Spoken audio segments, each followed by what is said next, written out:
All right, everybody, welcome back. Sam's Army, episode 2.228. We got a lot to talk about this week. We're going to start with headlines. Actually, headline Gregg and Gio. In weekly What If, Messi maiming related. Premier League, we'll talk a little James Madison dick riding, Anthony Taylor hating, and maybe some Chelsea LOLing. Around the world, we of course got U.S. men's national team, so we got an international break ahead of us. We'll do a quick USMNT preview and then maybe dig into Carlos Vela's comments real quick. And then, of course, stoppage time with Evan Toney's best bets and everyone's favorite segment, GOAWs. Now it is time to welcome in this week's panel of beauties who deserve an extra vociferous round of applause for donating an hour of indentured servitude on this Labor Day holiday weekend. So thank you very much, boys. Always great to see you. First up, we got Mitchell Goulet, aka Overtime Mitch, who is back. And I'm going to give you a little bit of a softball here, Mitch. What have you been up to? Where you been? What you been doing? I have been in New Zealand. Apologies for being MIA for a little while. I flew over there to work/attend a bunch of the Women's World Cup games. And then as I landed, the United States result kind of petered into my phone, and I found out they had gotten knocked out. So I had tickets to the quarterfinals and the semifinals that they were supposed to be in, that they had designed the tournament around them being in, and I didn't have anything to do there. So I just enjoyed myself as a casual fan. It was really, really nice. Spent a good 3 weeks over there visiting some people, but now we're back and ready to hit the ground running. All right. Well, welcome back. Good to have you.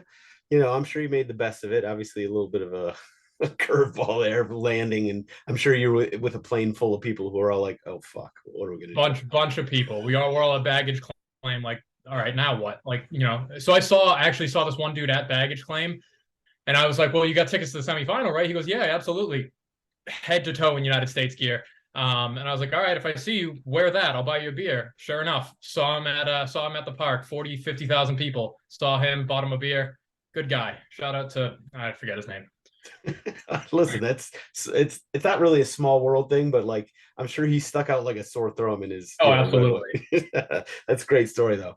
All right, next up we got Tommy McGunner, who forced me to rip up my original question, and it was going to be one of those one-word questions that he loves so Oh, much. But we got to lovely. talk quickly about your passion for fashion because you reminded me with that Instagram post. So I tend to forget, how sort of into fits you are and how much, how far above me you are in terms of just, being a person who looks good in everyday life. So what are some athletes or non-athletes, if you'd prefer, who are your inspirations for your fits? Ooh, that's a good question. I'm not a, I think rightfully so. I'm not a huge, like, generally speaking, like NBA flashy fits person. It doesn't really, vibe for me. Suck it, Larry and I TJ. think, yeah, I think visually speaking, it's not really me. I'm not like 6'5", make millions of dollars. So that, yeah, that doesn't do it for me. You're understated. You're understated. Yeah, I'm Okay. understated. I like Kevin Love. If you go like soccer, I think like a Pirlo or Xavi Alonso are classic ones. Okay. All right. I can accept that. As somebody who just doesn't have a single, fashion forward gene in his entire body or cell. Yeah, I like it. I appreciate it. And I forget that you're sort of you swing Yeah, that way. So I appreciate it. And you did I take back what I said on Instagram. I was just trying to give you some shit about the I creepiness. know I have to remind people of the understated passion for fashion, I guess, every now and then. Like it. I like it. It's good. Um, Also, another understated fashion for fashion guy. Maybe I don't know. I don't know what your fits are into these days, Alex. We got Alex Bono back on the pod, fresh off a shutting out and shellacking the Chicago Fire 4-0 this past weekend. So your question is a pretty obvious one. Were you going to cancel on me if you would end up, getting your ass kicked in that game? Yeah, it's the quick backstory is Sam asked me to come on last week and I didn't see the message. And then shortly after I promised that I would come on next week, today, and I realized that I was playing his beloved Chicago on the weekend. here in DC. So I may or may not have canceled. We don't have to worry about that scenario because the result did go our way. So happy to win, happy to get a shout out, and very, very happy to be on the pod. That's great to have you back, and I appreciate the implicit message there that you were 100% going to cancel if you ended up getting your ass kicked, but you didn't. Well done, good job. Hopefully you guys keep that Momo going.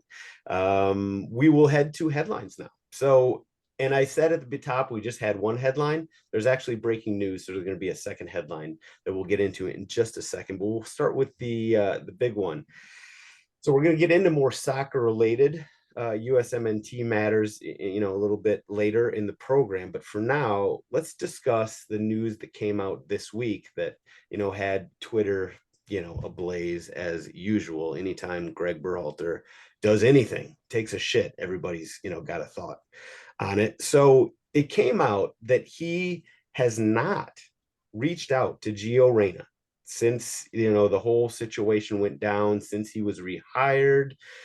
He has not talked to Gio Reyna. He did say that he's been reaching out to, people who know how to build bridges and this sort of stuff. But he said he has not, specifically not reached out to Gio Reyna. So let's start with you, Mitch.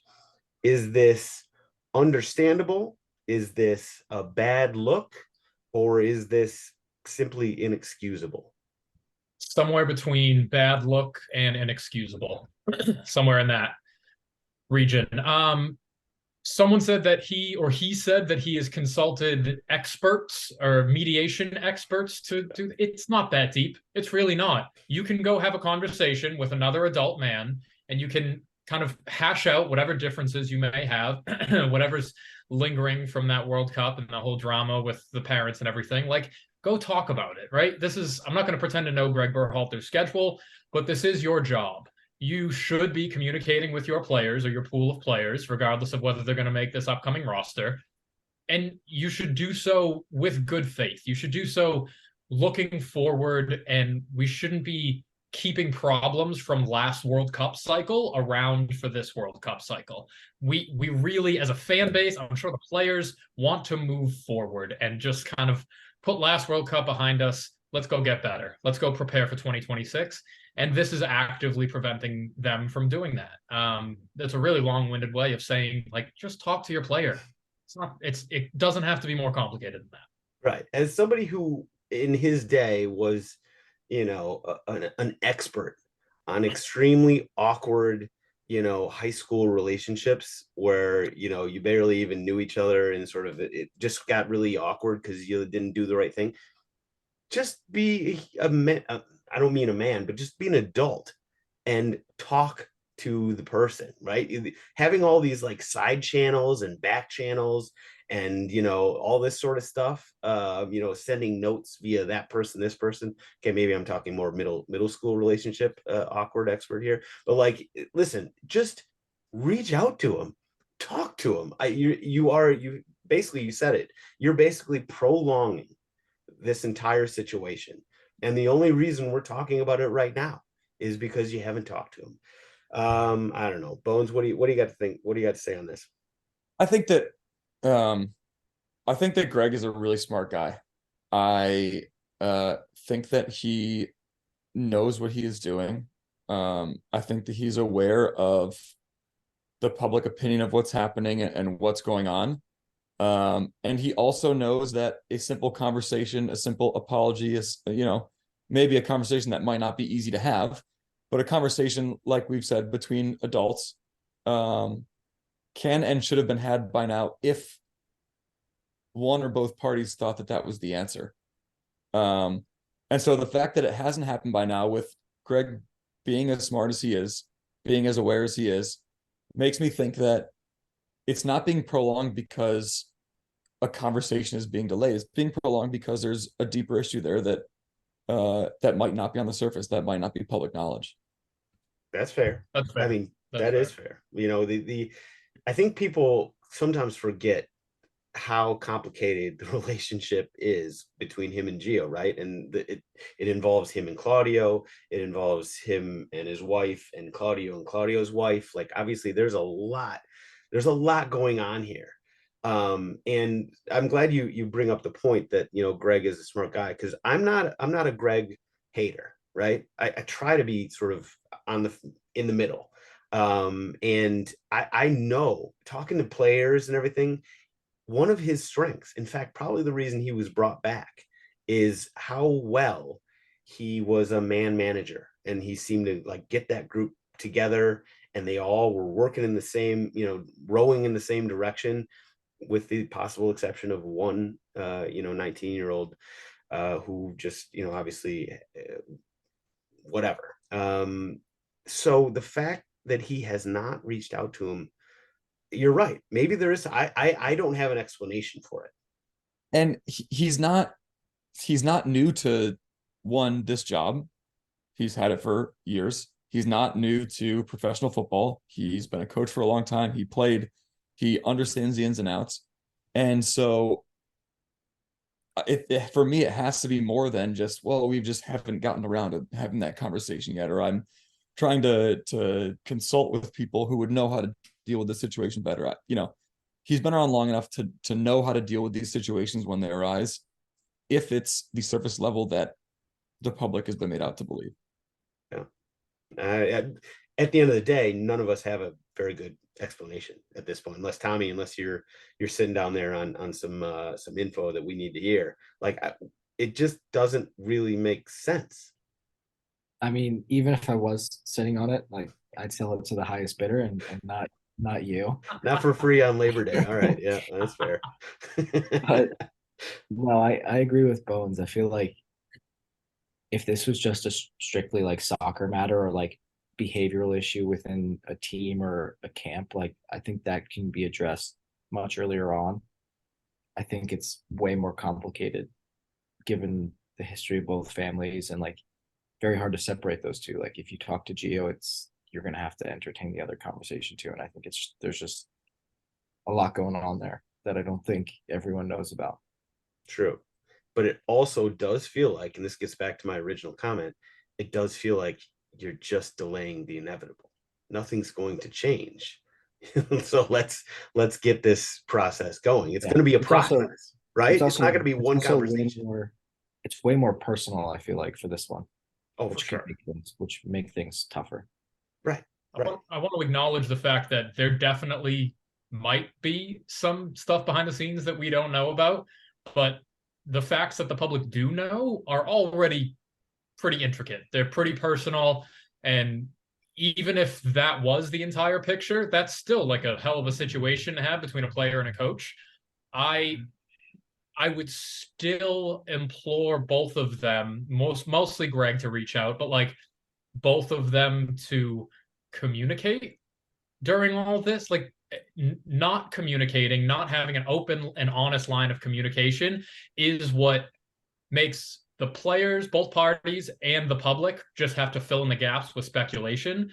And not to say that they owe us anything, but they owe themselves this kind of communication. They owe their teammates this kind of communication, and the rest of the coaching staff at the very least. And then we, the fans, kind of, can take the crumbs of that. But I feel like they're doing a disservice to themselves for not communicating, regardless 100%. Of what the facts of the scenario may be. 100%. Listen, just get this ball rolling. Like, as we were talking about, see if this actually comes up. Send each other a little note. Maybe it's up to Gregg. Back to my high school days. Just wink twice for yes. Yeah. Right? Just check the box. Do you hate me? I mean, let's get this going. Let's get this going. That's all I gotta say on that. And I was probably too harsh on Gio Reyna. I do think that he obviously maybe dropped the ball a little bit in the moment during the World Cup, but I know he's a smart guy, and he's, so I didn't mean to throw him under the bus there. Anyway, hopefully, they'll talk over this international break. I don't know. Who knows? They just need to just bury the hatchet so, the Twitter hardos can just find something else to fucking hate on, because I'm sick of this. All right. So late breaking news. Antony of United has been dropped from the Brazilian national team squad for this international window after it was reported he's being investigated by Manchester police for alleged domestic abuse. against his, I believe, now ex-girlfriend. So supposedly, according to these reports, he's being accused of punching and headbutting his ex. Well, number one, yikes. I don't think there's really anything that can be said about this situation. We've had these in the past way too many times, frankly. And unfortunately, we'll have more in the future. But basically, this is just a bad situation. No winners, obviously. And just terrible timing for Manchester United, who is kind of, fresh off of this, loaning Mason Greenwood out to Getafe for, the same sort of shit. So yeah, just terrible timing and no winners. And I don't really think there's anything else to be said about that type of situation. So we'll move on. Weekly what if time. So anybody who doesn't know what I'm talking about, go check out my Instagram. But Messi almost got domed by a drink that was thrown from God knows where. I'm assuming up in the cheap seats, and whoever threw it has a hell of an arm, because they came within, a couple feet of hitting Leo Messi directly in the head with, a pretty full looking drink. So the weekly what if here is, and we'll start with you, Bones. What if that drink had actually hit Messi in the head? What would happen? Just what would happen? It's funny, we some people I'm close with on my team, we've talked about this scenario where what if someone was to injure Messi, of course by accident, never on purpose. Like what would the course of public action be? And we honestly came to the conclusion of, you might have death threats and some serious people that are really, really upset with you and don't really have a limitation to how they're willing to deal with that. So from a, as soon as they found out the fan that was to potentially hit Leo Messi in the head with a drink, you're never going to an MLS game again. MLS, the head offices would be really pissed. And it would really put a huge damper on what has been a huge success of his first month and a bit here. Like I said, I wouldn't want to know what his Instagram DMs were filled like after, if he was to have hit him. But there are some serious potential consequences of messing with the wrong one. Yeah, the luckiest thing that this guy has ever happened to this guy, I'm just assuming guy or girl, the luckiest thing that ever happened to this person is that he or she did not hit Messi. Because my God, your life would be a totally different situation. Tommy, any additional thoughts on what would happen to this individual or to the world? I'm just going to add that you'd probably get put into an immediate headlock by his bodyguard. That's probably the first See thing. the pitch invader too? Yeah. Oh my God, he almost got to him. I almost wanted him to get the picture and get close to him, because obviously all that kid wants is to hug him and get a picture. Not saying that's okay. Don't pitch invade and go, try to catch Messi. But the 40-yard speed from Messi's bodyguard to get there just in time was so impressive. That guy's a unit. Fun fact, if as a, league rules are, as a player, if if someone runs on the field and is a pitch invader, like you saw Aaron Long kind of stepped in front, was like, oh. I was just going to say, yep.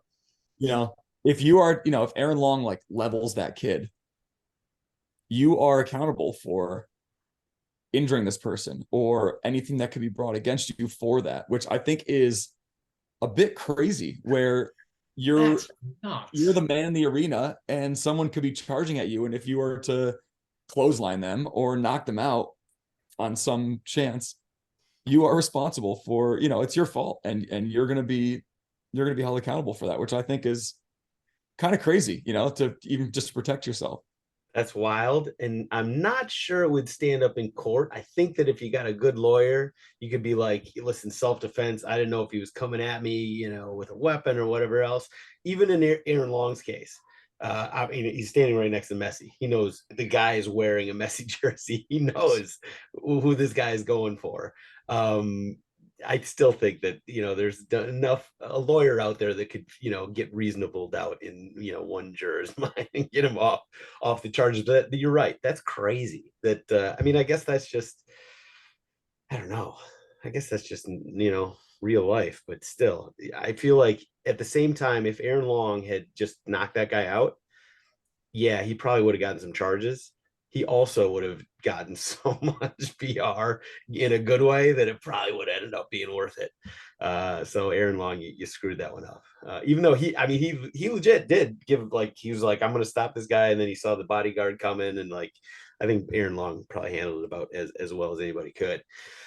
Yeah, we'll end it right there. If that person had hit Messi with that drink, like, your life would be a whole lot. I don't even know if they'll figure out who did it now. If he had been hit, they would have figured it out, and there would have been some problems for that person.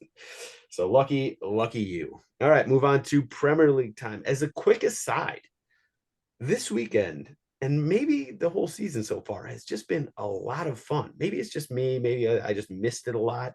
It just seems like there are a lot of goals, a lot of good games, a lot of free-flowing soccer. I've been very entertained. Maybe it's just Spurs are good again, or at least fun again.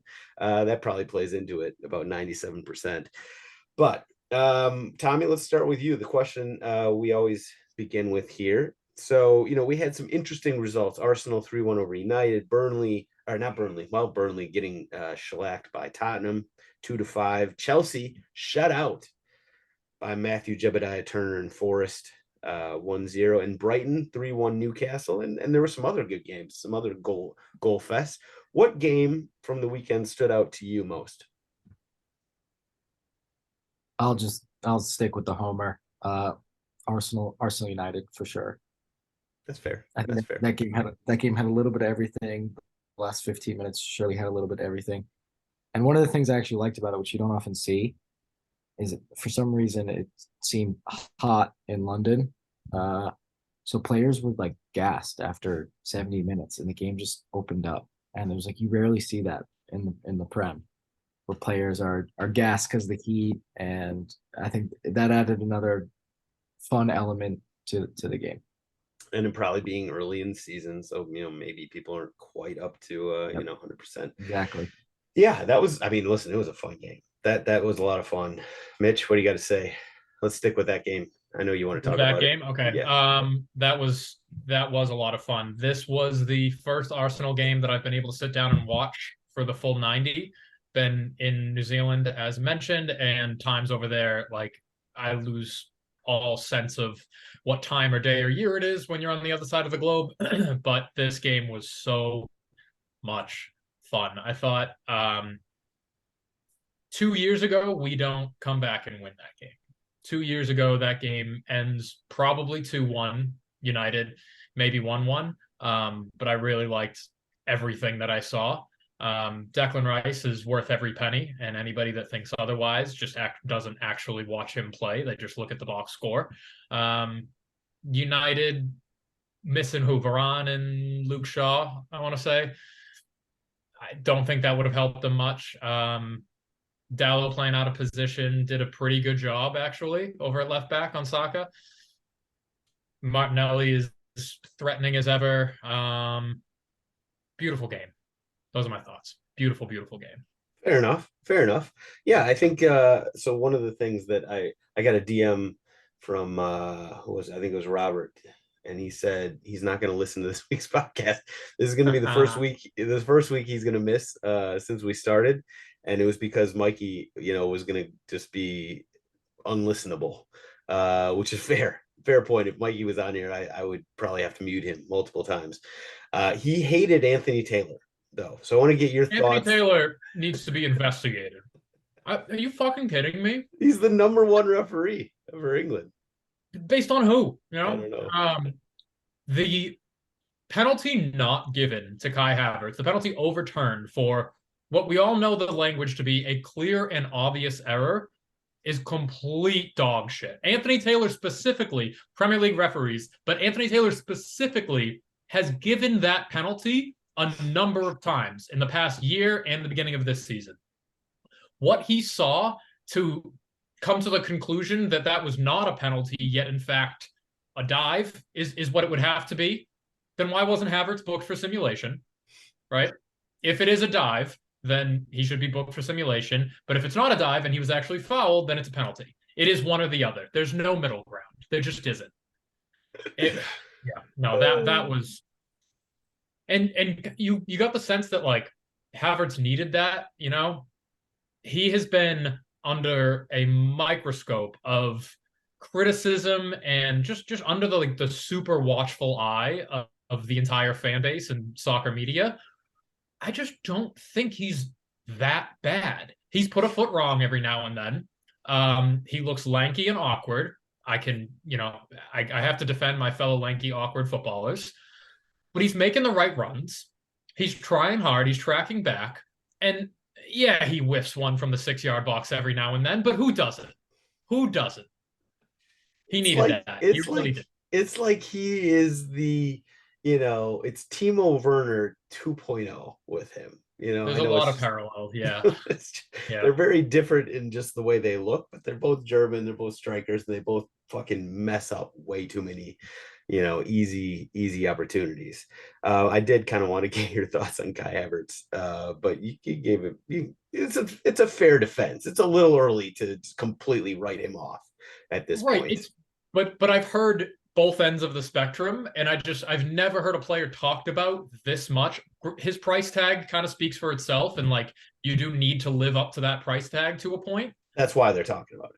That's why, right? That I understand why he's a focus, but other players with that price tag have not garnered half the attention that he has. It's just because he's at Arsenal, and it's just because he's starting and not coming off the bench that he has attracted that much of an information or that much focus. Has he been great? No. Has he been terrible? Also no. He's what, 6 games into the club, if that? Yeah, four official Premier League games. Four Premier League games, 6, including preseason. Relax. Let's take a deep breath. Okay. The thing about Antony Taylor is that he caught it from both sides after that game. Like Ten Hag was all over him as well for some of the calls that he made. So in a sense, that typically suggests you're doing okay if you get it from both ends.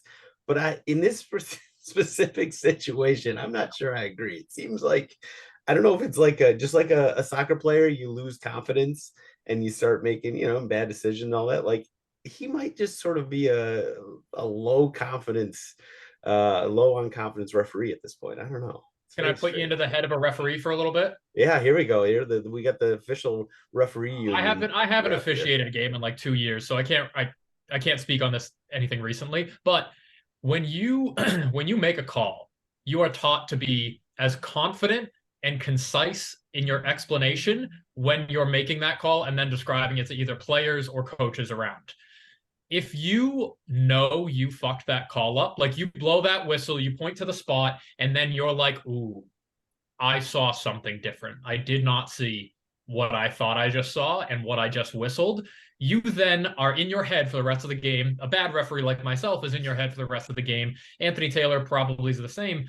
And you are subtly, whether consciously or subconsciously, trying to compensate for the rest of the game. So you're either given a tiki-tack or a touch foul here, or you're given an out of bounds that wasn't completely over the line there. And those type of things, those little things that you think and you kind of feel are evening the playing field, add up to what amounts to be like a really, really poor refereeing performance. And it just gets away from you like that. Is that what happened with Antony Taylor? I don't know. I don't know how confident a referee he is, but it's a little look into the mind of when you get a call wrong as a referee. That's fair. Quickly while we're on this game, there's a lot of other games we got to touch on quickly, but before we move on, the Manchester United situation, we would be remiss if we didn't at least discuss the Sancho situation. And so after the game, Sancho wasn't called in. He was not in the 18, right? He wasn't on the team sheet. Erik ten Hag in the post game, I mean, basically threw him under the bus. He's like, yeah, he's been bad in practice, so that's why he wasn't called in. And then Sancho came out swinging with an Instagram post being like, I think I've been playing just fine, and I think I should have been in the team, and blah blah blah blah. So Bones, what are your? I mean, is this a situation that can be, well, first of all, should be handled behind closed doors? Was Ten Hag wrong to throw him under the bus publicly? Was he wrong to respond publicly? And then can this be, worked out, or is this something that is like, oh, this is this is an untenable situation?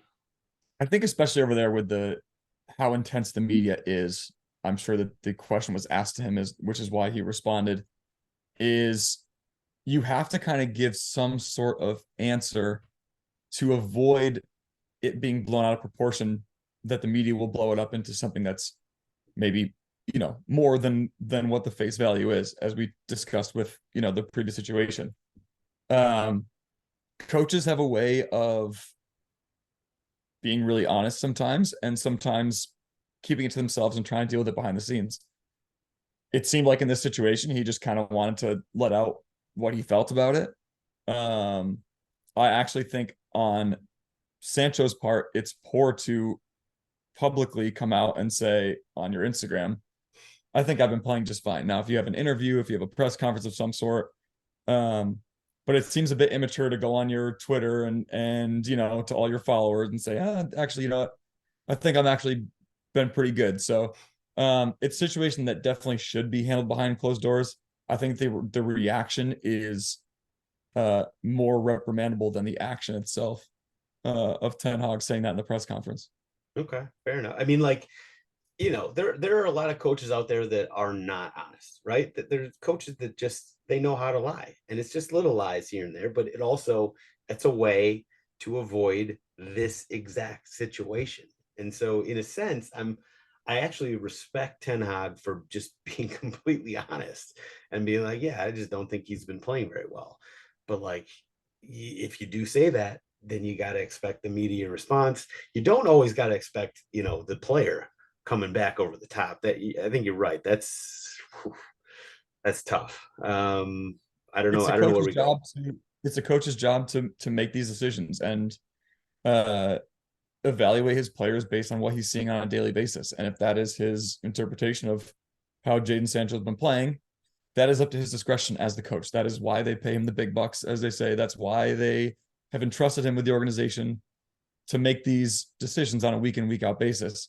And if Sancho has an issue with that, it's his responsibility to knock on the door and have a discussion with his manager. For me, that's how I see these things go. It happens in every league, every team around the world, that guys are pissed off they're not playing. They're pissed off they're on the 18. They feel like they're not being respected. It's your responsibility to handle like an adult and show up at your manager's door, or give your manager a phone call and handle that issue between the two of you. Yeah. Well, a little late for that now, Mitch. What do you got to add? Just goes back to the first thing we talked about. Go talk. Go communicate. Right. It doesn't matter how big a player you are. If you're on the world stage or if you're in men's league, like, go talk to your coach. Don't take it to Instagram. It's just never anything good. There's always subtext. There's always people that are going to blow it out of proportion. Go handle that internally. Go talk. Talk about your feelings. Yeah, talk about your feelings. Yeah, it's unfortunate. The United, so they were basically 95 minutes into the game, and if they had held on for however many more minutes, would have been allowed in stoppage time, the feeling around the club would be a whole lot different if they had gotten that draw. But now what are they in? They're in 11th on 6 points. I mean, yeah, if they had gotten that seventh point right there, I mean, it would be a different feeling. Arsenal, on the other hand, you guys got that win. Not exactly impressive, but United, I do think United is not dog shit. I think that they're going to come around. They'll figure this out. Whether they figure it out with Jadon Sancho or not, I don't know. But I do think they got enough talent to figure it out. Perhaps it's a good time for an international break, coming off of kind of a disappointing loss like that, and the situation with Antony. God knows what's going to happen there. But yeah, I guess we'll see on the other end of things. So Bones, what taking Arsenal 3-1 over United, 2 goals in the 90 plus 6 and 90 plus 11 minute, by the way. Just point that out in the game. Outside of that game, what game stood out to you sort of the most interesting result? For me, it was Brighton and Newcastle. I think you're looking at two teams. Obviously, Newcastle finished high last year. They've had a disappointing start to this season, and Brighton, on the other hand, if we get to it in the power rankings, they're in my top four. Sneak peek of that. So, Yeah. I thought that was a game of two teams that are kind of that second tier of not the top six in terms of people's fanhood, but two teams that people really thought would be tough teams to beat this year, and they went head to head, and I mean Brighton looked really good. It did. And Brighton has been, I wanted to talk about this last week. We ran out of time. Brighton is such an interesting team. It's such an interesting club. Tommy was the big, what do we call you? The ball washer, the Brighton ball washer last year. Yeah. And you were rightly so. To be fair, you were right on that. But then this season, like they came in with kind of high expectations. They really started living up to it, and then they got absolutely waxed by West Ham, and then they bounced back and beat Newcastle, which I don't know what to think about them at this point. What does the Brighton ball washer suggest? What's going on here? Yeah, I think part of the ball washing is they are prone to get a lot of dirt on their balls now and then. And it's never just like one speck of dirt. I feel like when they get dirt, it's like a lot of dirt on there. Um, but yeah, I think that happened at the end of last year too. Like they were in form and then they just get rolled over for one game. And then the next game they're back to the regular scheduled program. So Back to it. yeah, I mean, I think it's expected. I don't know. I don't know. I can't explain why it happens like that, but Yeah.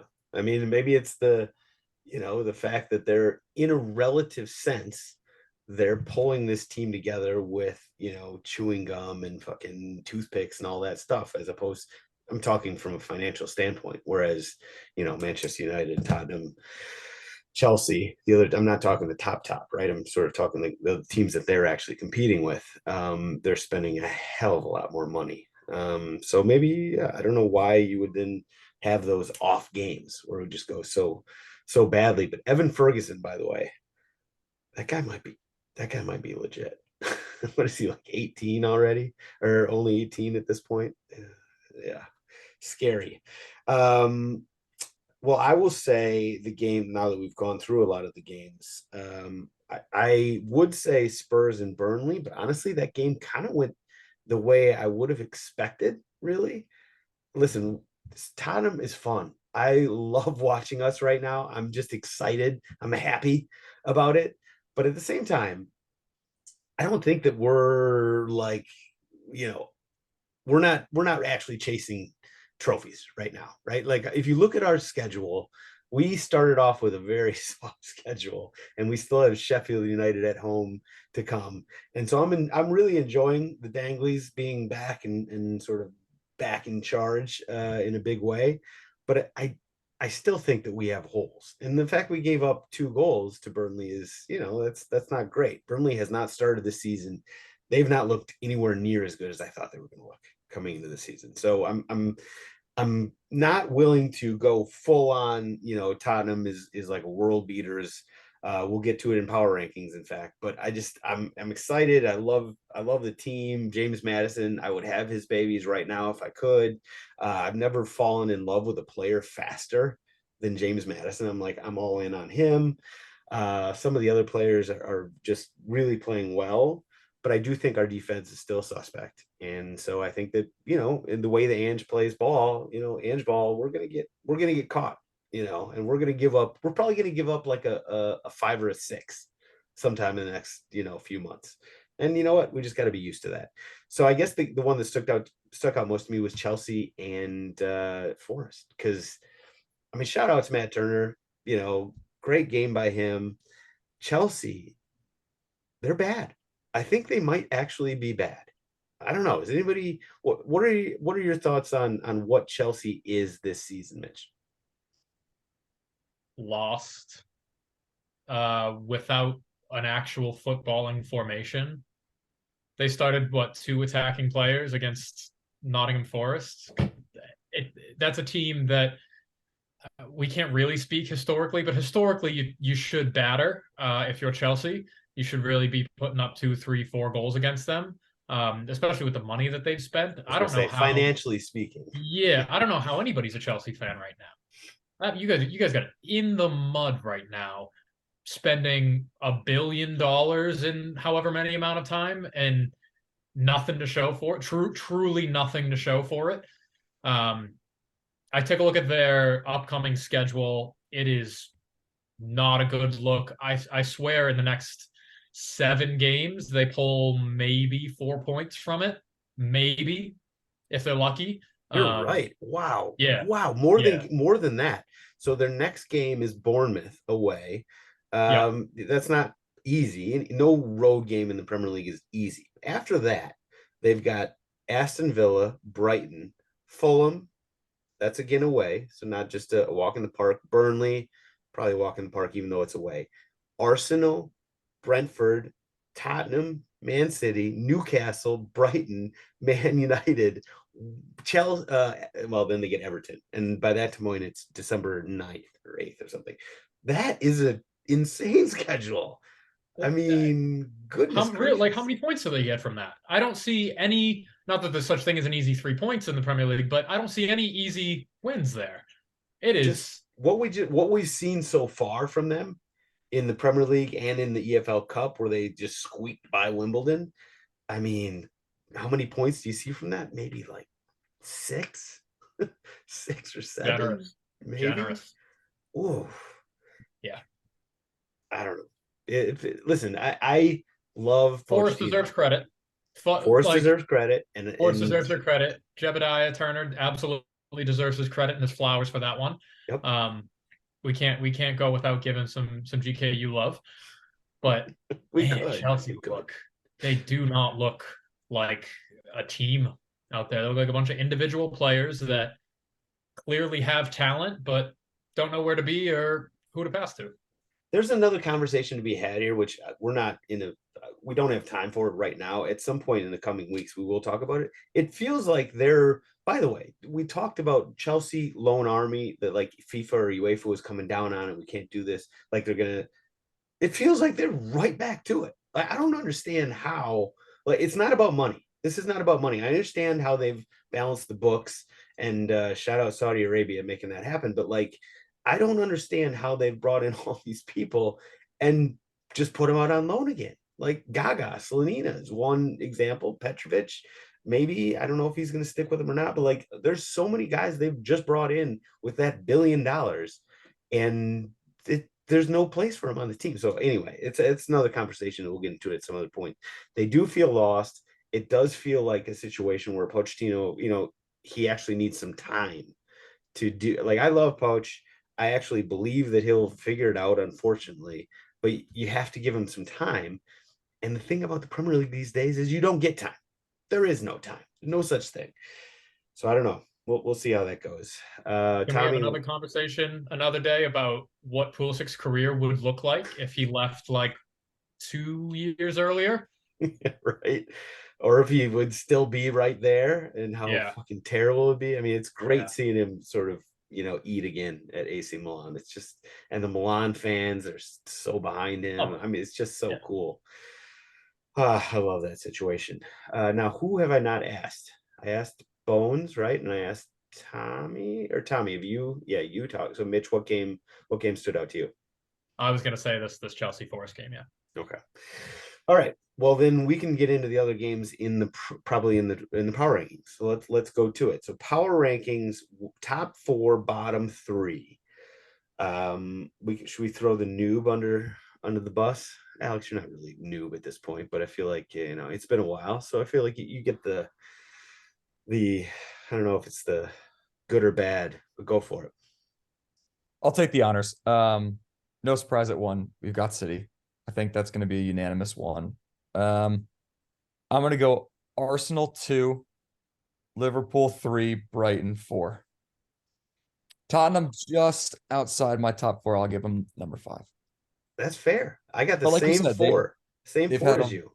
they've had I a just light start to the season. They've looked exciting, but I'd reverse Brighton and Liverpool. I got Brighton ahead of Liverpool. They just feel like a little bit more of a, I don't know, a stronger team. Maybe it was all last season where Liverpool, I just don't trust them quite yet.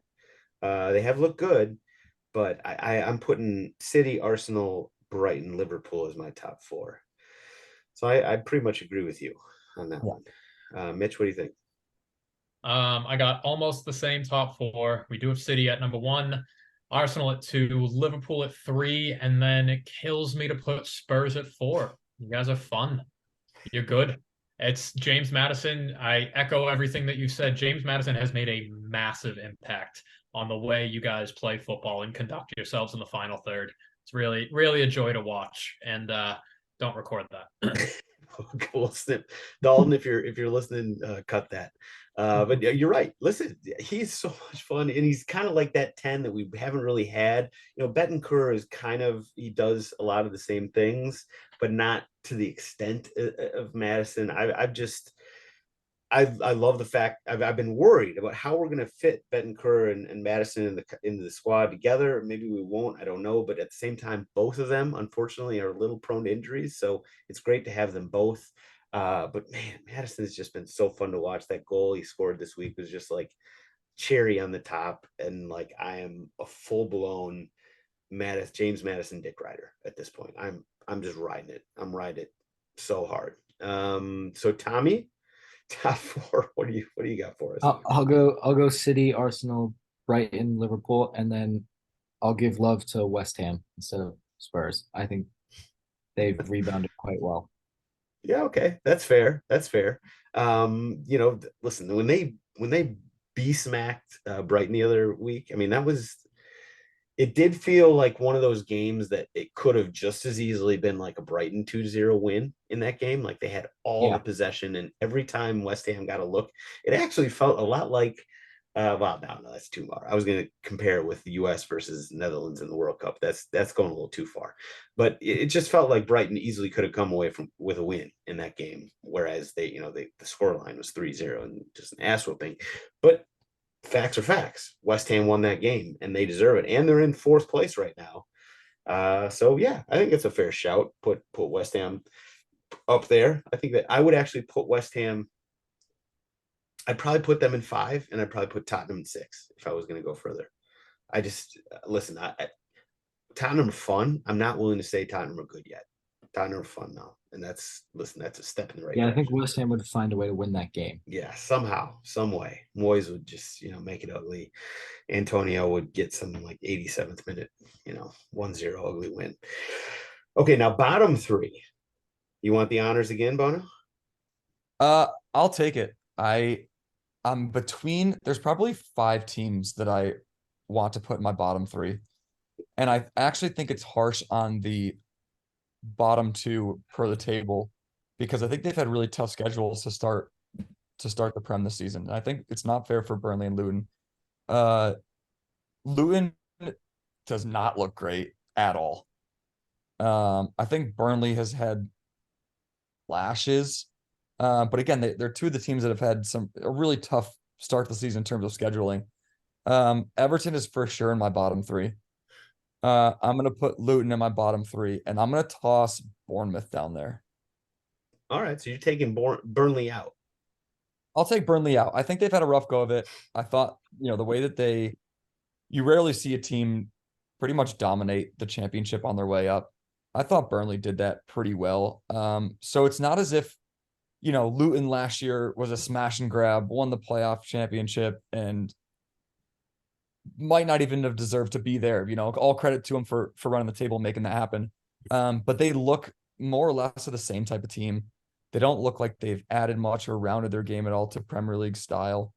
And so for me, they're in the bottom 3, and I'll give Burnley a chance. Give me some more games of Burnley, and then if they still kind of look like they don't belong, then we'll send them in the bottom 3. I think that's fair. I don't know what to say about Burnley at this point, because I had I had high expectations for them, just like you. Like watching them in the championship, and I watched a lot of them in the championship last year. I was like, wow, this team, they look like a mid-table Premier League team right now. Just the way they played, but man, they have not been good so far. You make a good point about their schedule. So far they've played City, Villa, Tottenham in the league. It would have been really interesting. They were supposed to play at Luton, but that game got postponed because Luton Stadium wasn't up to code or whatever. That would have been telling in terms of like where those two teams are.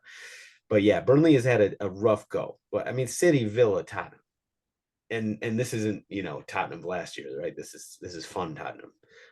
So yeah, I think Burnley. I think it's fair to keep Burnley out.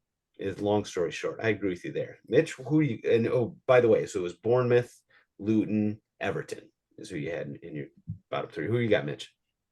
Yeah, glad you brought it up. Worth noting that the Luton Burnley game was postponed match week 2, and that probably would have been pretty telling. I think Burnley wins that one because Luton have not looked like a Premier League team. I would be impressed if they scrape double-digit points this season. I got them in the basement, unfortunately.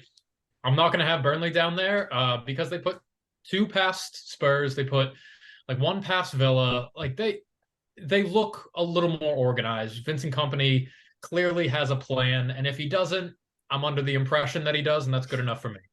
I'll put Everton down there, and I'll put Sheffield down there as well. Everton look, oof. Everton look rough.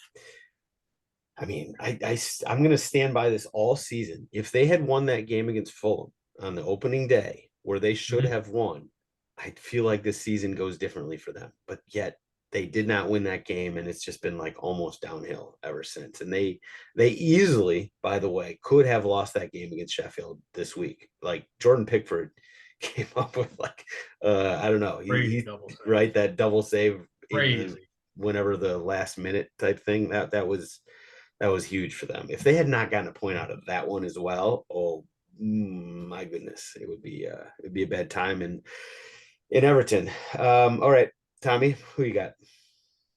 I do have Luton and Everton. I think the one that's been surprisingly really poor for me is Newcastle.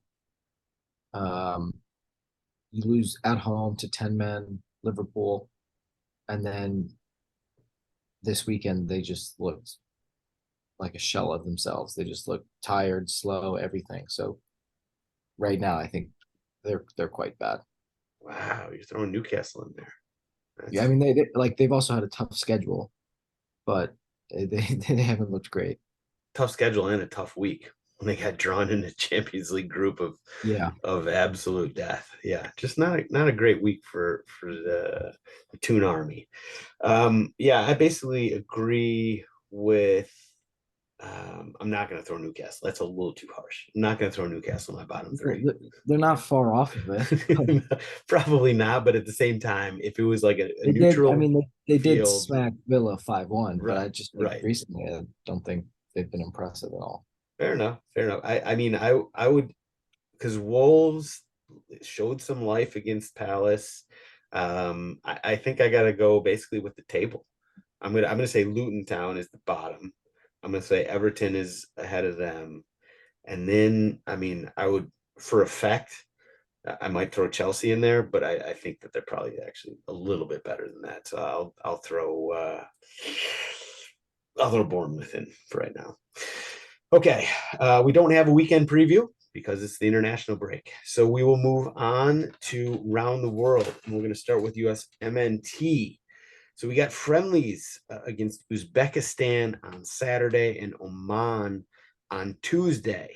We've already discussed and essentially groused, about the quality of our opponents for this upcoming, window.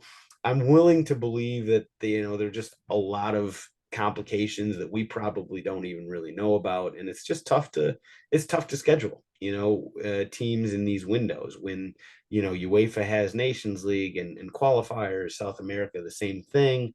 It's tough to find teams, so I'll give US soccer a little bit of a benefit of the doubt on this one. Obviously we wish we would have played somebody better, but it is what it is. So we'll go on to the team itself, the roster. And it's a good thing. I said this on a tweet. It's a good thing that, all the Berhalter haters had, the fact that he had not talked to Gio Reyna to, get, hate on Twitter this past week, because the roster itself was like, obviously there's a lot of injuries. We're missing Tyler Adams. We're missing, Gio Reyna. We're missing guys like that. But in terms of the guys that were there, the big talking point was the fact that Ben Cremaschi made it, and guys like Noel Buck, which he actually is agreeing to a call-up, it sounds like, with England, and also Jack McGlynn, another one. It sounds like, I don't know if he's actually agreeing to one with Ireland, but I think he's at least eligible for one. Anyway, the fact that this is the talking point of the roster is kind of a big win for Berhalter, because it means that, like, you put together a roster that people aren't very unhappy about. But Mitch, what do you think about, the fact that we did a weekly what if last week when we sort of talked about Cremaschi getting called, the possibility he might get called in, and the fact that Messi might have been recruiting for Argentina and, that sort of stuff. What are your thoughts on bringing a guy like Cremaschi in, and ahead of, a Noel Buck or a Jack McGlynn? I think regardless, he owes Messi a thank you card, or at least a nice birthday gift. Yeah. There's Bose no headphones. way.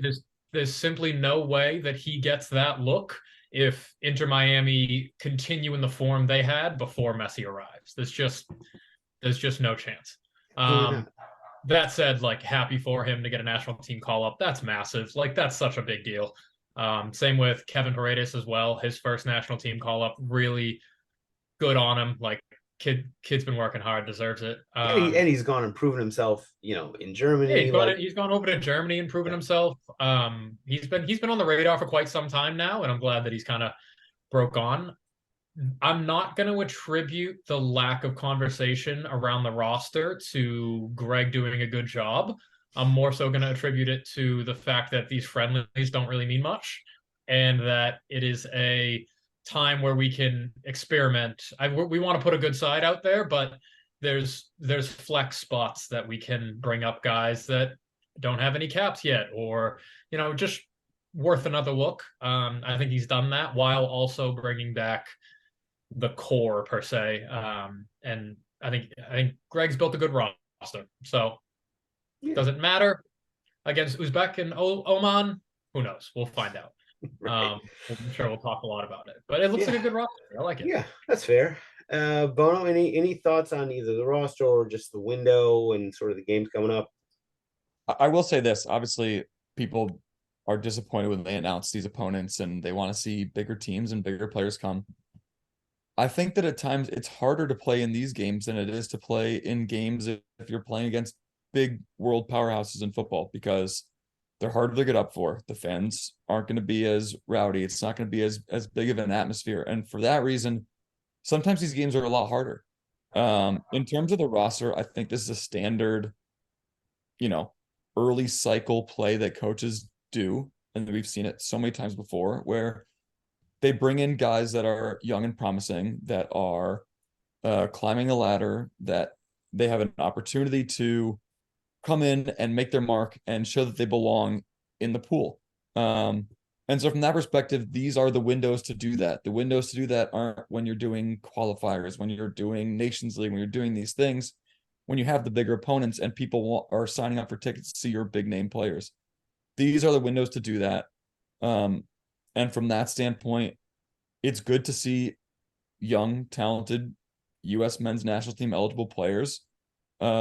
It's also a marketing ploy as well. A guy like Cremaschi and the Noel Bucks and those type of players that can be duels, can go play elsewhere, for them to kind of get into the group, get into the pool, see how things go, and kind of have a chance to fall in love with the U.S. men's national team process and all that it stands for and the support that it has.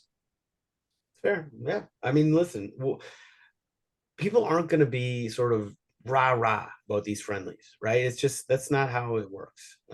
So I hope we get out there and we see no injuries. Most importantly, no injuries. And we see a couple guys step up and play well in national team colors, and sort of it gets people talking. That's really all we need to see at this point in the cycle, and especially in friendlies. And especially against Uzbekistan and Oman. We play like Germany in friendlies in a little bit, and then maybe we'll put a little more importance on that type of thing. But for now, it's no injuries, number one, and getting these guys in camp and having them play together. I mean, like, we can sort of talk about how much the games don't matter, and that's probably true at the end of the day. But what does matter is just having guys in camp and having guys gel on a personal level, not necessarily on the soccer field, but obviously that helps too. And just sort of get, just sort of have that relationship. Obviously, I think Gregg did a good job for last cycle.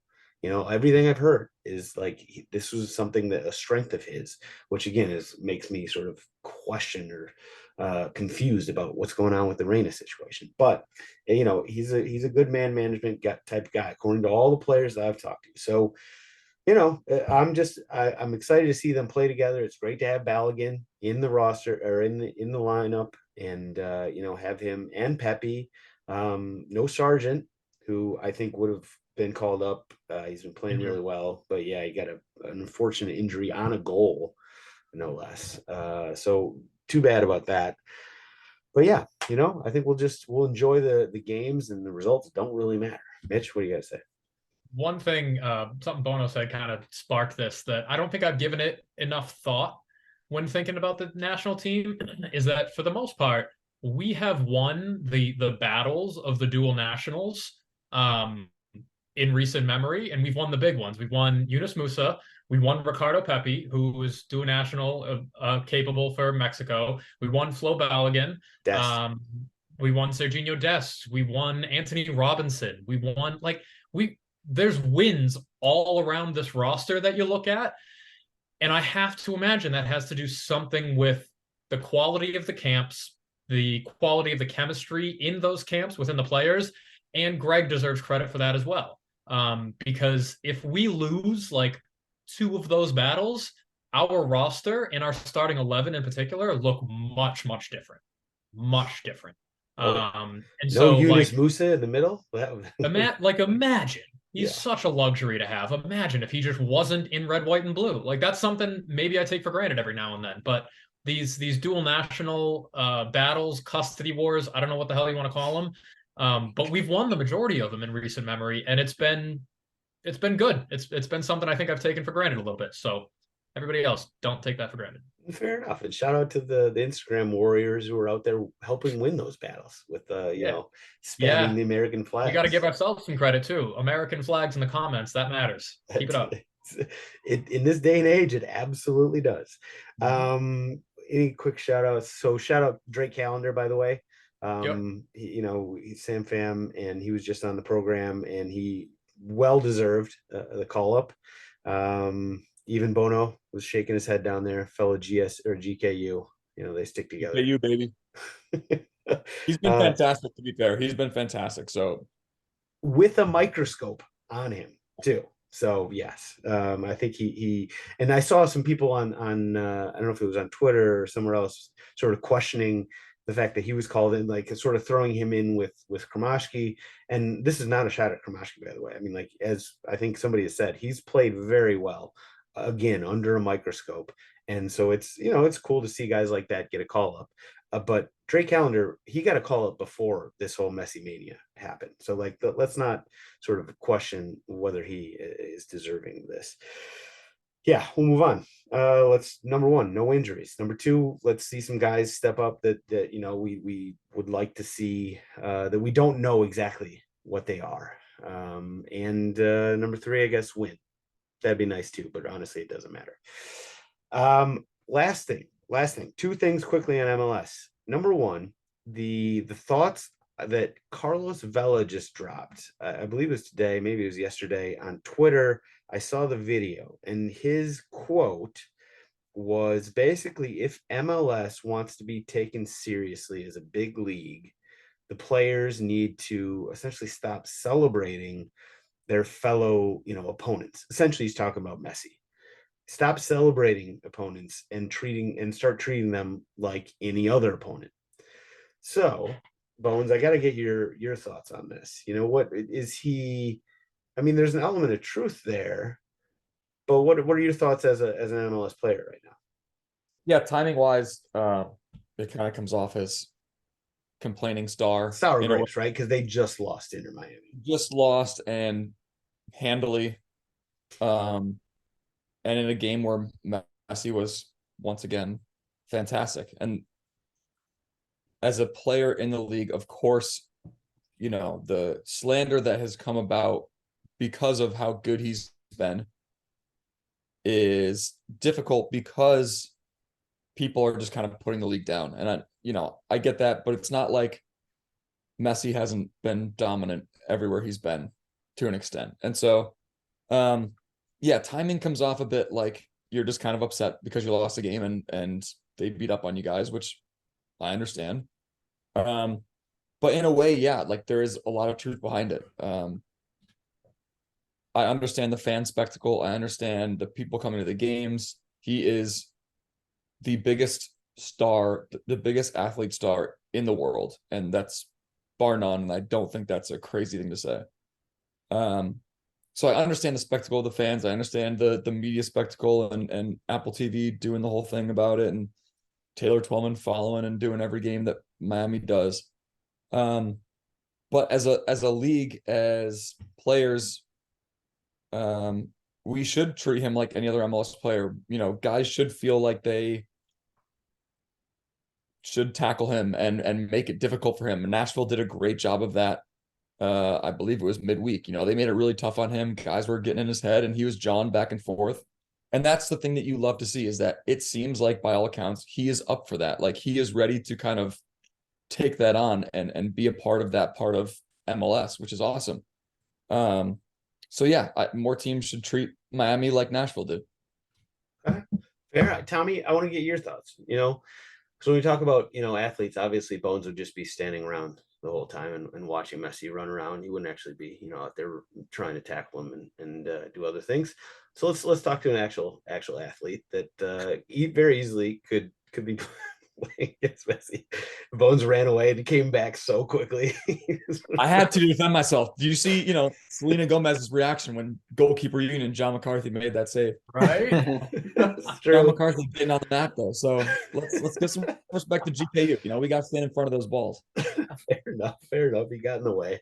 So Tommy, like, if you were, listen, your level is not that far off. You could be playing against Messi. You could play against you in US Open Cup next season, if nothing else. So how would you approach playing against Messi? Do you take like sort of some kind of offense to the way that Carlos Vela, so the way he phrased that, and basically implicitly saying that guys like, you and all the other MLS, type players would, you see him as a god rather than like an opponent? Yeah, I think, I might be reading into his comments differently than other people. I think he's more concerned with the off the field stuff surrounding Messi. You mean like after the whistle? Right after the whistle, all that. Yeah, I think the field, but after the whistle.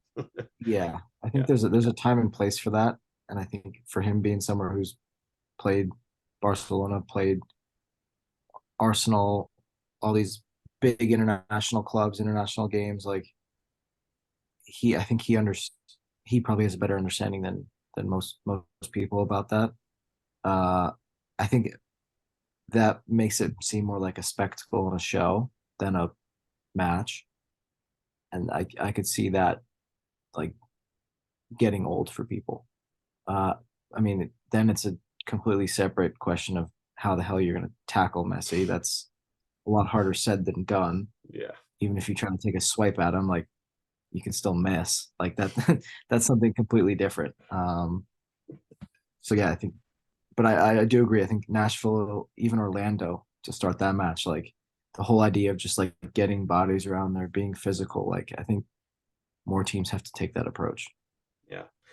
To be fair, he does seem to react in a way that like he just gets better when you start Yeah, like it's like you just throw your hands up in the air, like shit. Okay, like we did yeah.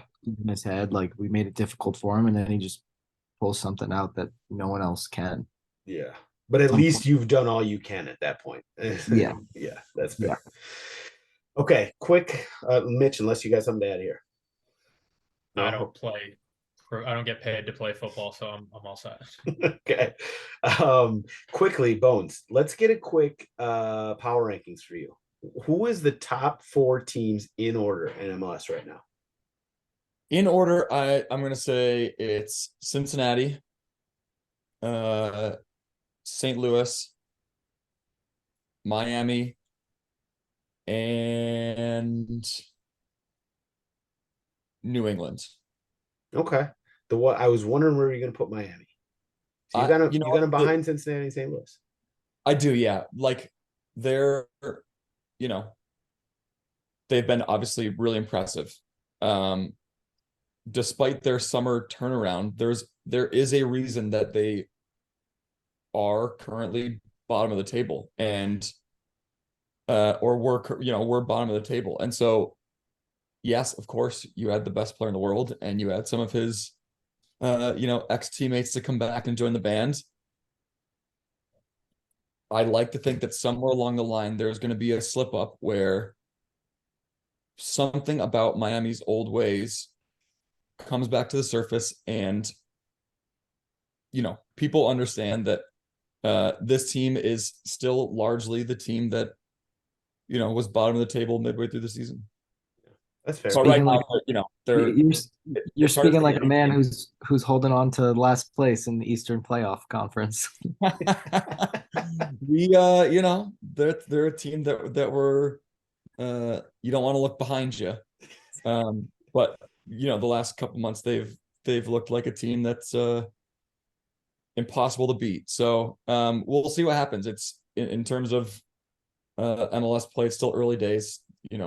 What everyone says about the travel and the away games and that sort of thing with MLS is, not every game is Los Angeles on a nice field with a great atmosphere. Sometimes you're gonna have to go play on turf, and you're gonna have to play in Colorado or Salt Lake and places that aren't as easy to get up for. And so the trials and tribulations of MLS, we'll see what kind of effect they have on Miami.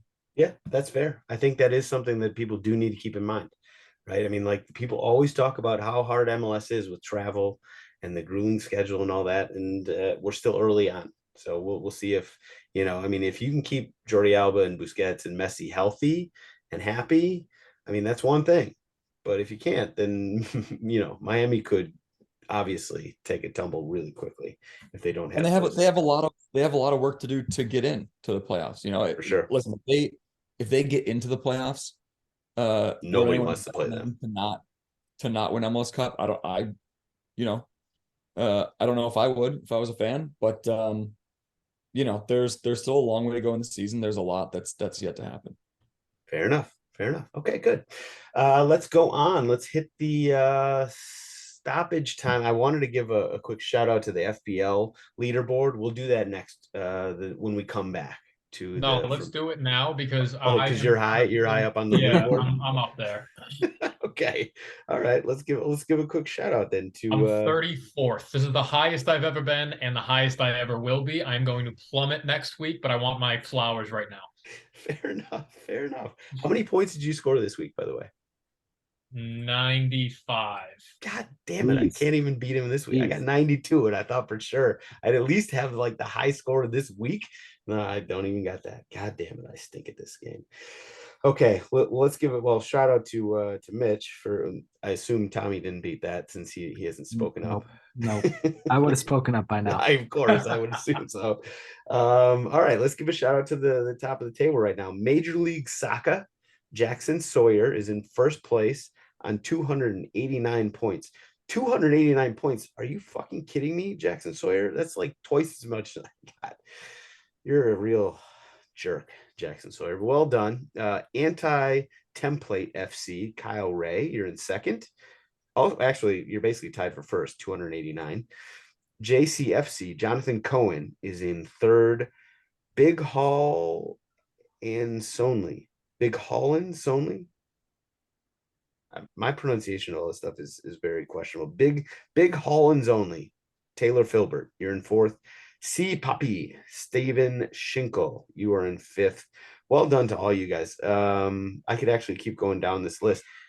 I'm going to throw out one shout out. Ryan Noland, Mo Salah, Mo Problem 7.0. That guy, I feel like, is always up at the top of the list. I just sort of remember that name. There's a lot of good names here, by the way. We should actually give some, we should do like a power rankings of FPL names because there's good ones here. Okay. And Mitch, shout out to Mitch because he's in 35th for the moment and only going down, of course. All right, stoppage time. We're going to start out with Ivan Toney's best bets, where I will start out with a yes or like a thumbs up or thumbs down on the Overtrain's performance from last week. It's kind of a thumbs up. Monaco and Lens was my pick. It was 3-0 Monaco. The issue is that a lot of books had like the over under at like 3.5 as opposed to 2.5. So it was kind of in the middle on that one. I really thought I thought it was gonna be like a 5-goal game.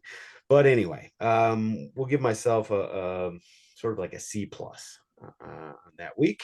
Now, Alex, do you want to add something to the mix here, or do you feel like regulators are gonna be all over your ass?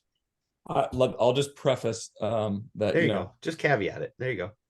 I will preface that while I am allowed to bet on other sports, I am not allowed to bet on soccer, so I will not be betting on these.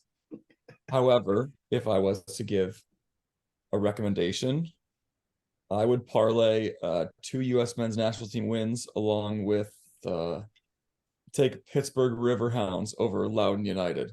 Oh, okay. Okay. Together, tell me what the odds are, and that's great. That's great. I'm gonna try and get these odds up while somebody else is giving out the plus and minus. So you gave 2 USMNT wins. Yep. And Riverhounds to win. Yes. Okay, I'll try and figure that out. I might even take if there's a goal spread on Riverhounds. I might even take it. I love it. What you know what? I don't even want to know the inside information. This is based on. Well, we had a guy that was on loan there, and he speaks very highly of their team. Obviously, they're top of the table as well, so that's not doesn't take a genius to figure out. Fair enough. I like it. We haven't gotten too many USL championship calls. Probably because Tommy's probably because it's feeling unpredictable as hell. Well, that too. That's fair. Okay, Tommy. Well, let's stick with you. Who you got? Or what are you giving us for your best bet this week? I'm going South American World Cup qualifiers. I think it's World Cup qualifiers. They're always, when you go away to like Bolivia, always unpredictable. So Bolivia plays Brazil and Argentina this window. Brazil away and then Argentina home. I'm going to say they get smacked by Brazil and then get a tie with Argentina. Ooh, okay. That's a tough place to go. So they're both in Bolivia? No, just the Argentina one. Okay. Makes sense. Mitch, what do you got? Kind of a weird midweek with the international break. I like France spread against Ireland. France -1.5. That feels like a layup, but that being said, Ireland's probably going to pull back 1 goal in the 90th. And then right now you can get Inter Miami money line at plus money against Kansas City on the way back on the 9th. That feels like a win to me. I'll put them together plus 177. Is Messi going to national team? Yes. I do not know. He is. I'm assuming so, right? He was definitely called in. So he might rotate there, is what you're saying. Yeah. Just something to think about. You're right. Is it in Kansas City? Tough place to play. No, it's in Miami. I think Busquets and Alaba carry the load. I think Busquets and because they're not in the Spanish team, I'm assuming. No. Yeah, I think they'll be all right. I was gonna say I actually kind of like we're gonna the stick call. with it. I kind of like that call. This is like Yeah. Busquets and Jordi Alba's time to shine. This is like, Yeah, exactly. see, we can carry this team, no problem. I like that. I actually like that a That's lot. going to be an interesting lineup for them because they're missing like 12 Yeah. dudes. Yeah. Goalkeeper. Yeah, they actually. Yeah, that's a good point. They're missing not just Messi. They're missing Kamashki. They're missing. Rewind 30 Calendar. seconds and then ask Messi. Yeah, I think they're missing. Yeah. What, Oh, they're you're talking missing. me out of this one.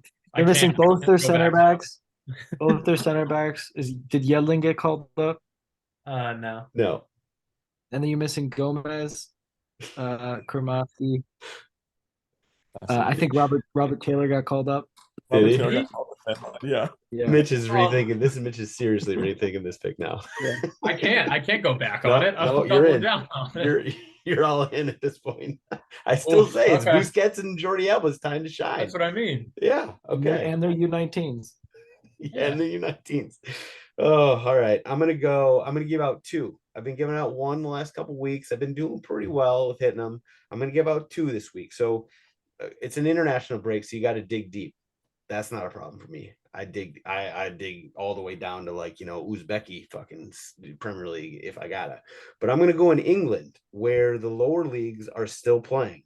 And so I'm gonna go with one game in the National League. We got Oxford City hosting Hartlepool United. Hartlepool United is an over machine. They're the second sort of favorite of mine of any team to bet overs on right now. Hartlepool United is just, I'm loving them.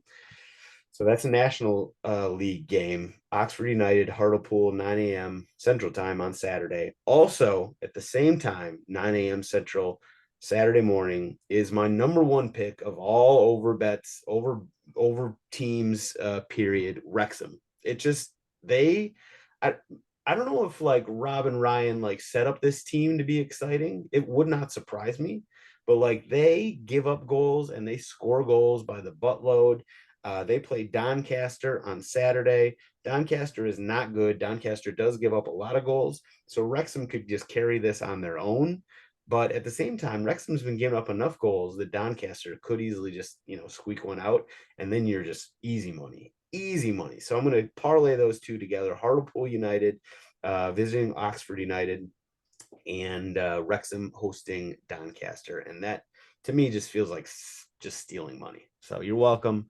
We will enjoy our top shelf liquor on Saturday night together. We'll cheers each other and we'll move on. Last but not least, last but never least, it is GOAWs time. I got like a half a book worth of shout outs and honorable mentions this week. So I'm gonna let you guys take over. Honors, I guess we got to give Bones the honors here and give him the first go at it. Who you got for us? No, he's on mute. First time behind the mic here. Sorry, this is my first time. I've got two. The first one, it should be no surprise. I'm going with Messi's bodyguard. Thought he had a big week on Twitter. He got some action, he got some game action this weekend. So I think he's he's an easy candidate. So Messi's bodyguard is my number one. Number two, this might be a bit of a low blow, but I'm gonna go with the Manchester United attorney. He's had his hands full the last 12 months with defending players for doing bad things against their loved ones. So he whatever they're paying him, I hope it's worth it. But seriously, it's all involved in both those situations. There is no winner. So right, it's one of those just absolute no winners. And whether it's the lawyer or the PR person, somebody's working overtime because they've had a rough go lately. Yeah, I think that's fair. In fact, you both of those were on my long list of possible options. I didn't know how I was gonna say it with Getafe or Greenwood or United. I think you actually took the smart route. So I'm just gonna stick with yours on that one. Okay, Mitch, who you got? I also got two. My first one is for the only celebrity lookalike I have, to my knowledge. It's Neil Maupay for getting that transfer out of Everton and to Brentford. I think that's the best possible move for him. It's the only person that I know of that like people have told me I look like, apart from the fact that he's like 5'7". I'll take it. I hope I meet him one day. And then my other one is wait, before we move off that, do you remember how much Mikey hates Neil Maupay? I do, but I don't remember like why. I know it's just kind of like an ongoing hatred. Yeah, it's because I remember why. It was, first of all, it's just kind of, he's Neil Maupay and he's very kind of, he's a shithouser and he's a shithouser. Yeah. But he hurt Bernd Leno back in the day. I think that's where that was that butterfly effect that made. Oh, that's right. Yes, I think that's where it actually stems from. Okay, but back to your goals now. Back to your goals. You're making me rethink everything I've said on this pod. Like immediately, you guys have comments that are like, "Shit, I shouldn't have said that." My second one is Juan Mata. I'll take you back. My first ever like brand deal I did in this soccer media space, flew out to Los Angeles with Adidas and got the privilege to attend a handful of Man United events. This is when like Zlatan was there, Pogba was there, Juan Mata was there, and we got the privilege to sit in on a United training. Juan Mata on set pieces delivered a ball from like 35, 40 yards out to the exact same spot, no joke, like 15, 20 times in a row. They were like, put it on the penalty spot. Zlatan or Pogba are going to run in on it. And it was the exact same trajectory, speed, and spot every single time. And since then, I was like, oh my God. Got a picture with him on the way out. But recently, he has chosen to move to Japan. Vissel Kobe, Andres Iniesta's old club. I was gonna say, it's the same clothes, yeah, Iniesta. Yes, exactly. Following another Spanish midfielder's footsteps there. He chose that over a move to Saudi Arabia. And I like that for him. I love that for him. He's always been a footballer that I've really admired. And I think he'll do good things over there. Okay, good shout out. Yeah, that's probably one of those times where when we're talking about hitting those free kicks in the exact same spot, or just you like realize, yeah, these guys aren't. It's just different gravy. It's different. It's a different level of ability, muscle memory, whatever you want to call it. It's different gravy. Fair enough. Fair enough. Tommy, what do you got for us? So I also have two. First one is Hartford Athletic. So they had a COVID outbreak, and I think the league USL changed their rules for proceeding with COVID outbreaks within the team this year. And the match went on this Saturday, and originally their whole goalkeeper union was infected. The whole union. They weren't going to have a goalkeeper. And that's where the positive side of my GOA ends. They then signed a goalie to a 25-day contract from USL League 2 and then played an actual goalie in goal. I was so ready to watch them have to field an outfield player in goal from the beginning of the match. Like I was looking forward to that so much, and then unfortunately my dreams came down.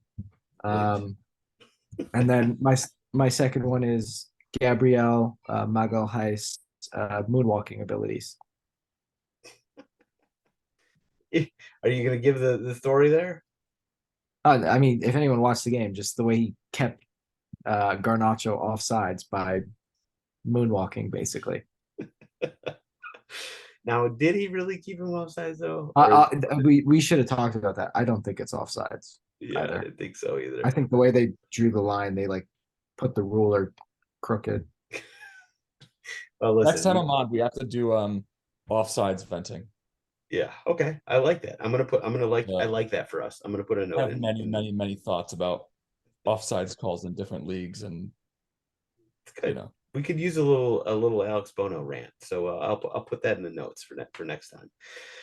For the moment, though, I'm sweating my balls off over here, so I'll give my goes and we'll wrap it up. So listen, you guys actually took several of mine. Messi's bodyguard, shout out Bones, Hetafe and Greenwood, shout out Bones. Honorable mentions I'm going to give to not John Brooks, but Jay Brooks, who scored a goal for Hoffenheim this weekend. And I don't know if he's changing his name in the hopes that like Berhalter might forget that whatever happened that nobody actually knows about happened, that obviously happened, but nobody wants to talk about. And he might get called back into the U.S. men's national team setup. I don't know. Maybe that's what it was all about. But Jay Brooks, formerly known as the artist formerly known as John Brooks, scored a goal. And you know what? We got center backs scoring goals in Bundesliga who can't even get a sniff in the national team. American soccer is massive. Also, going to give a shout out to the Arsenal fans who left the game early. Well done, lads. You know, the parallels with, you know, the Miami Heat are, you know, very easy to make. You still got to win. You get to go home and tell all your friends that you're there for, you know, a very big W. Unfortunately, you missed it, but you know, it happens. But my actual Goa is Sammy Vines. So he is a member of Sam Fam. He has, you know, been battling his ass off for the last, I don't know how long, it's probably 9 months at this point. So just to give a quick backgrounder, so Sammy was, you know, playing really, really well for Royal Antwerp in the Belgian league. He was like right on the edge of making the roster for the World Cup.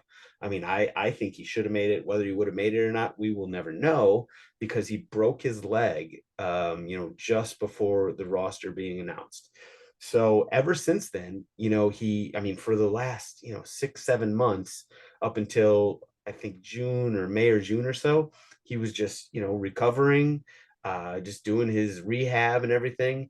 And he has gotten right back into the 11. Like he picked up his starting spot like he never lost it for Royal Antwerp, who is a really good Belgian team.